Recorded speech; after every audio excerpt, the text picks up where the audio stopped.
I'm Mike Salkin. I'm the job site superintendent. We're at the Carew Tower, which was built in 1930. We are gutting all the walls, ceiling, lights, grid, ductwork. Everything comes down to bare plaster.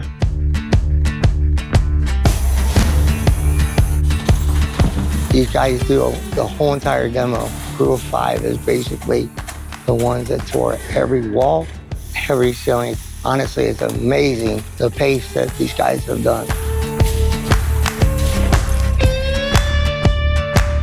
She'll bring down the full gondolas, and there's 2 people here that take them from here. All waste, demo debris, and everything has to go this route. This is the only way that we can access the dumpsters. We just constantly do gondola, gondola, gondola from that elevator all the way over to here. The gondolas go onto here. These 2 will dump into the containers that we have. Everything is segregated.